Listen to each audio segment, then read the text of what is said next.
जय श्री हरि। आज हम बात करेंगे सफला एकादशी की, जो भगवान श्री विष्णु की कृपा प्राप्त करने वाले सबसे शुभ व्रतों में से एक माना जाता है। और जैसा कि इस एकादशी का नाम है सफला एकादशी, मान्यता है कि इस एकादशी के पालन से मनुष्य के जीवन में असफलताएं दूर होती हैं और सफलता के मार्ग खुलते हैं। सच्चे मन से व्रत, पूजा, कथा श्रवण करने वाले भक्तों को भगवान श्री हरि विशेष कृपा प्रदान करते हैं। आइए जानते हैं एकादशी व्रत की विधि। एकादशी के दिन से पहले दशमी के दिन सात्विक भोजन करें, तामसिक भोजन से दूर रहें, साथ ही चावल और मसूर दाल न खाएं। एकादशी यानी व्रत वाले दिन सुबह ब्रह्म मुहूर्त यानी सूर्योदय से पहले उठें, स्नान करें, साफ वस्त्र पहने, घर के मंदिर में घी का दीपक जलाएं, गंगा जल से स्थान शुद्ध करें, भगवान विष्णु और माता पार्वती की पूजा करें, उन्हें चंदन, पीले फूल, अक्षत और तुलसी दल अर्पित करें।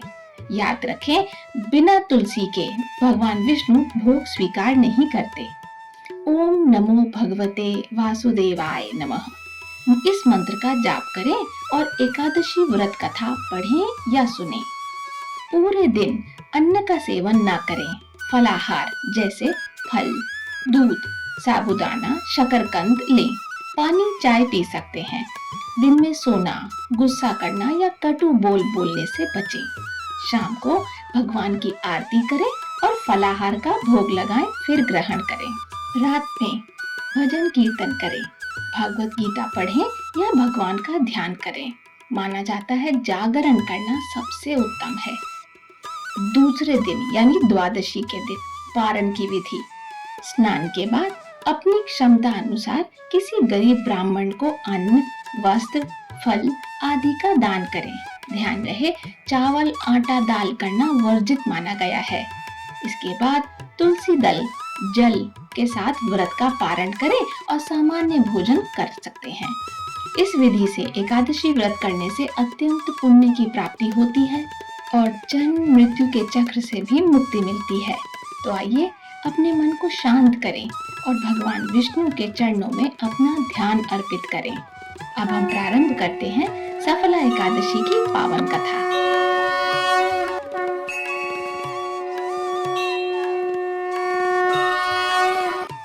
महाराज युधिष्ठिर ने पूछा, हे जनार्दन, पौष कृष्ण एकादशी का क्या नाम है? उस दिन कौन से देवता का पूजन किया जाता है और उसकी क्या विधि है? कृपया मुझे बताएं। भक्त वत्सल भगवान श्री कृष्ण कहने लगे कि धर्मराज, मैं तुम्हारे स्नेह के कारण तुमसे कहता हूँ कि एकादशी व्रत के अतिरिक्त मैं अधिक से अधिक दक्षिणा पाने वाले यज्ञ से भी प्रसन्न नहीं होता हूँ। अतः इसे अत्यंत भक्ति और श्रद्धा से युक्त होकर करें। हे राजन, द्वादशी युक्त पौष कृष्ण एकादशी का महात्म्य तुम एकाग्रचित होकर सुनो।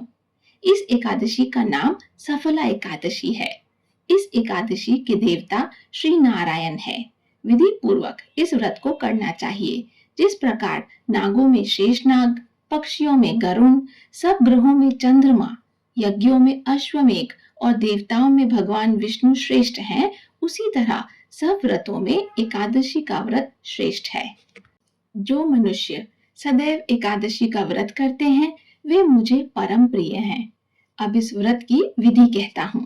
मेरी पूजा के लिए ऋतु के अनुकूल फल, नारियल, नींबू, नैवेद्य आदि 16 वस्तुओं का संग्रह करें। इस सामग्री से मेरी पूजा करने के बाद रात्रि जागरण करें। इस एकादशी के व्रत के समान यज्ञ, तीर्थ, दान, तप तथा और कोई दूसरा व्रत नहीं है। 5000 वर्ष तप करने से जो फल मिलता है, उससे भी अधिक सफला एकादशी का व्रत करने से मिलता है। हे राजन, अब आप इस एकादशी की कथा सुनिए। चंपावती नगरी में एक महिष्मान नाम का राजा रहता था। उसके 4 पुत्र थे। उन सब में लुम्पक नाम वाला बड़ा राजपुत्र महापापी था। वह पापी सदा परस्त्री और वैश्यागमन तथा दूसरे बुरे कामों में अपने पिता का धन नष्ट किया करता था। सदैव ही देवता, ब्राह्मण, वैष्णवों की निंदा किया करता था। जब राजा को अपने बड़े पुत्र के ऐसे कुकर्मों का पता चला तो उन्होंने उसे अपने राज्य से निकाल दिया। तब वह विचारने लगा कि कहाँ जाऊं, क्या करूं। अंत में उसने चोरी करने का निश्चय किया। दिन में वह वन में रहता और रात्रि को अपने पिता की नगरी में चोरी करता तथा प्रजा को तंग करने और उन्हें मारने का कुकर्म करता। कुछ समय पश्चात सारी नगरी भयभीत हो गई। वह वन में रहकर पशु आदि को मारकर खाने लगा। नागरिक और राज्य के कर्मचारी उसे पकड़ लेते, किंतु राजा के भय से छोड़ देते। वन में एक अति प्राचीन विशाल पीपल का वृक्ष था। लोग उसकी भगवान के समान पूजा करते थे। उसी वृक्ष के नीचे वह महापापी लुम्पक रहा करता था। इस वन को लोग देवताओं की क्रीड़ा स्थली मानते थे। कुछ समय पश्चात पौष कृष्ण पक्ष की दशमी के दिन वह वस्त्रहीन होने के कारण शीत के चलते सारी रात्रि सो नहीं सका और उसके हाथ पैर अकड़ गए। सूर्योदय होते होते वह मूर्छित हो गया। दूसरे दिन एकादशी को मध्याह्न के समय सूर्य की गर्मी पाकर उसकी मूर्छा दूर हुई। गिरता पड़ता वह भोजन की तलाश में निकला।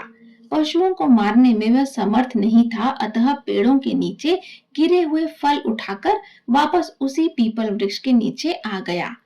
उस समय तक भगवान सूर्य देव अस्त हो चुके थे। वृक्ष के नीचे फल रखकर कहने लगा, हे भगवान, अब आपके ही अर्पण है ये फल, आप ही तृप्त हो जाइए। उस रात्रि को दुख के कारण रात्रि को नींद भी नहीं आई। उसके इस उपवास और जागरण से भगवान अत्यंत प्रसन्न हो गए और उसके सारे पाप नष्ट हो गए। दूसरे दिन प्रातः एक अति सुंदर घोड़ा अनेक सुंदर वस्तुओं से सजा हुआ उसके सामने आकर खड़ा हो गया।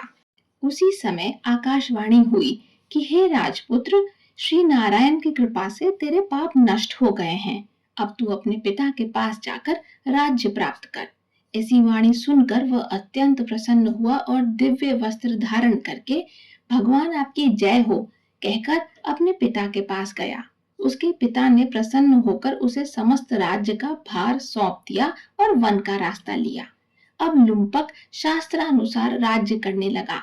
उसकी स्त्री, पुत्र आदि सारा कुटुंब भगवान नारायण का परम भक्त हो गया। वृद्ध होने पर वह भी अपने पुत्र को राज्य का भार सौंपकर वन में तपस्या करने चला गया और अंत समय में वैकुंठ को प्राप्त हुआ। अतः जो मनुष्य इस परम पवित्र सफला एकादशी का व्रत करता है उसे अंत में मुक्ति मिलती है। जो नहीं करते वे पूंछ और सींगों से रहित पशुओं के समान हैं। इस सफला एकादशी का महात्म्य को पढ़ने से अथवा श्रवण करने से मनुष्य को अश्वमेघ यज्ञ का फल मिलता है। तो ये थी सफला एकादशी की पावन कथा। आप भी सच्चे मन से भगवान विष्णु का स्मरण करें और इस व्रत को श्रद्धा पूर्वक मनाएं। अगली कथा में फिर मिलते हैं। तब तक जपते रहिए। जय श्री हरि।